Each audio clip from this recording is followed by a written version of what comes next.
Hi everyone, welcome to E-Content Development Center of Majlis Arts and Science College, Puramannur. I am Rajita, Assistant Professor, Department of English. Dear students, here I would like to introduce a chapter from Third Sem Common Cause Signatures. The chapter is Letters from the Mothers of Nenchambarambar to the Supreme Court, written by Professor M.A. Rahman. After watching this video, the learners will be able to get a clear-cut picture of the endosulfan victims in Kasaragod. This will also help the learners to enhance their awareness on environmental protection. Let's go back to this chapter. You might have already watched many videos and documentaries of endosulfan victims in Kasaragod. You will be aware of the depth of the issue. Before going to the chapter, let's see some background details. Endosulfan is an off-patent organochlorine insecticide and acaricide is being phased out globally. It is highly controversial agrichemical due to its acute toxicity, bioaccumulation and the role of an endocrine disruptor. To use it to control insects on food and non-food crops and also as a wood preservative. People exposed at high levels of endosulfan, either intentionally or in contaminated food, or who are exposed during spraying field, suffered tremors, seizures and some died. Because of its threats to human health and environment, a global ban of the manufacture and use of endosulfan was negotiated under the Stockingham Convention in April 2011. Let's move to the author. Professor M.A. Rahman is an activist, critic, writer and director of several documentaries. He is one of the advocates for endosulfan victims. He has authored many books including Bashir the Man. Here he indicates Vaikam Muhammad Bashir. Bashir the Man, Bashir Kalam Desham, Oro Jeevanum Milappettadana, Kumaranallurile Kulangal, etc.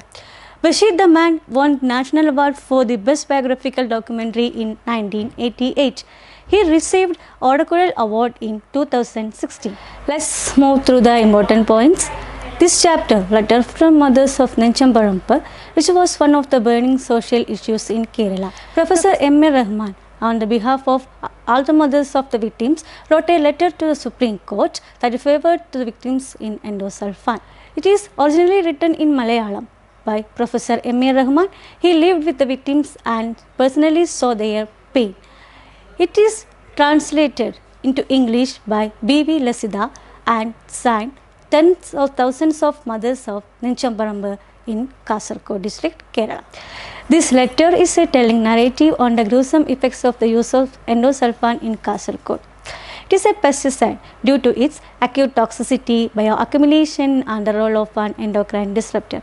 It has been proved as an highly hazardous chemical by various health organizations like UNEP, United Nations Environmental Programme, EPA, US Environmental Protection Agency and WHO, World Health Organization. It has been banned more than 80 countries. 127 countries agreed with this worldwide ban, but in India, China and a few other countries were objected with this since it would adversely affect the agricultural sector. The area where endosulfan was indiscriminately sprayed was a hilly area where the marginalized section of society live. So, this can be resulted in many terminal diseases and congenital anomalies. In this letter invites the attention to the trauma suffered by the women due to endosulfan.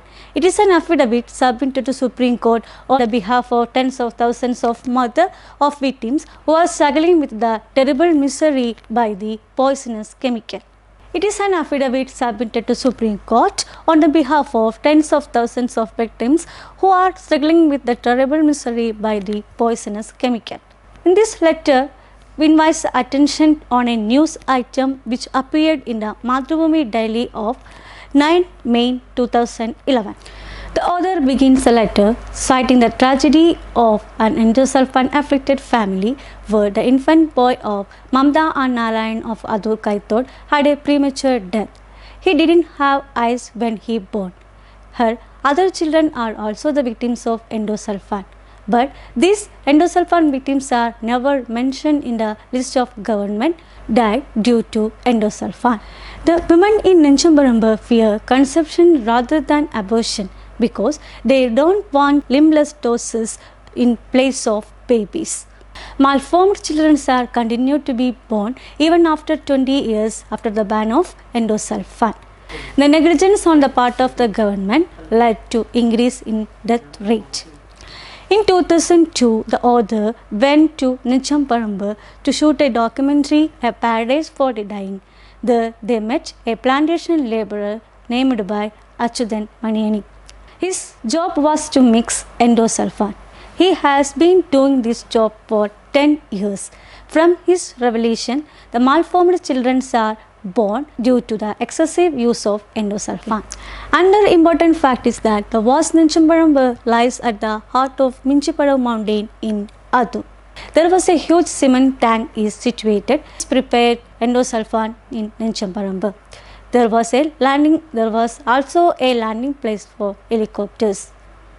Around this, the pure water veins of Ninchamparambu, between crevices of rocks and fountains of the water, trickled in streams to the village in the valley. The residue of the buried endosulfan seeps into the stream and it increased the death rate in Kasaragod. Very long ago, one of the streams of this hill was diverted to a village by an organic farmer named Mamacha. This village is called Kaiton because Mamacha diverted to this stream with the help of a spade. His daughter lived in the bank of this stream. Her children were also the victims of endosulfan. Endosulfan, the killer pesticide, has made Ninchamparambu a graveyard. The agricultural department and the manufacturer of endosulfan cannot evade from this responsibility.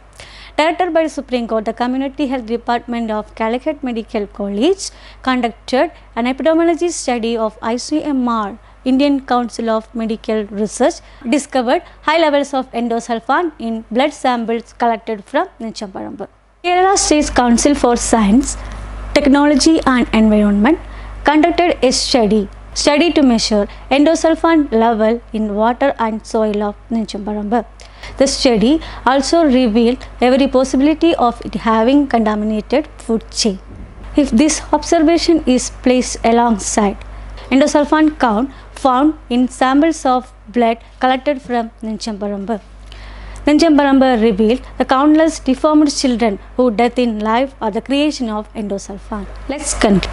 Protection of environment is the duty of each and every individual. Nobody can escape from it.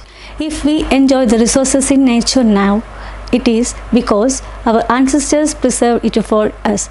So, without exploiting it further, the responsible to hand it over to the next generation. Hope you all understand this video. Stay safe, stay healthy. Thank you.